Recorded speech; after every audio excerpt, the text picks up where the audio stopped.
I talked to you earlier about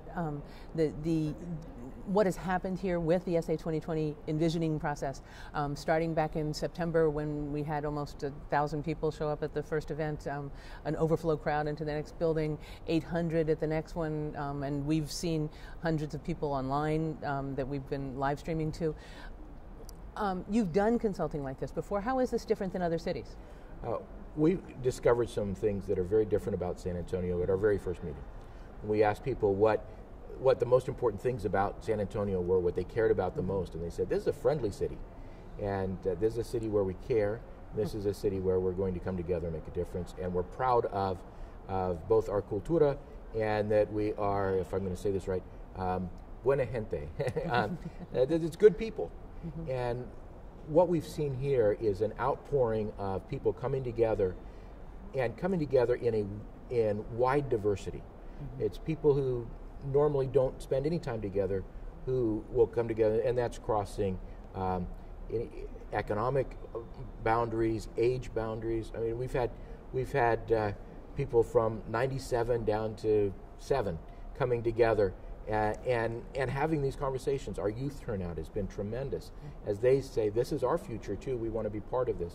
Mm-hmm. We've had people coming from geographically all parts of the community, crossing race and ethnicity, and people coming together who are comfortable speaking in one language or another, and yet they're willing to come together and talk about a shared purpose and a shared vision for the future. We set up a community survey, and we said, we want to get sort of a baseline sense of what's happening, and to be able to get a good baseline, we need 400, but we're going to shoot for 1,000 responses to this survey.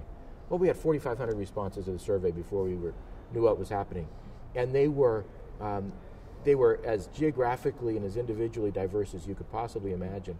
100 zip codes are represented in those responses, and evenly distributed around different parts of the community. When I work in other communities, it is very difficult to get people who are working class, who are struggling economically, to think bigger. And you'll have people say, well, Maslow's hierarchy of needs says people who are working on basic needs can't possibly think about big picture issues. And some people believe that. It's not true in San Antonio, because I can tell from the survey responses of the people whose family income is less than $15,000 a year, and yet who want to talk about what would make this community better for themselves, for their children, for their neighbors. The turnout is tremendous. And so I have been humbled by the kind of responses that we've gotten from the community here. Very, very, very neat. And even though people love this community and are very friendly about this community, they're not necessarily giving this community straight A's. I mean, they're not grading nicely. They're saying it has some place to go. Oh, the discussions have been honest and have been open, and people have been very comfortable in saying, here's where I think we're doing well, here's something that absolutely has to change. We've asked some questions of people who had, we asked some questions of youth and said, are you planning on living in San Antonio after you graduate from high school? And if so, why? If not, why not? And they were brutal in their assessments of what was good to be a youth in San Antonio, and what kind of things they felt were missing for them to be able to have the kind of future that they wanted to have. We asked people who moved out of San Antonio what it would take for them to move back, and some of them talked about these different kinds of amenities or circumstances, and a couple of them mentioned that they'd have to wait for their ex-wife to move out before they'd come back. So people are being pretty candid. When you do a project like this, and you've done several before, it seems to me that you said we have these huge numbers, but in every instance you have to build a community around this idea. Talk to me a little bit about how you build a community. We have 3 basic rules when we invite someone to come into a meeting. Mm-hmm. We need them to feel like that they have contributed something, mm-hmm. that conversation was different because they were there.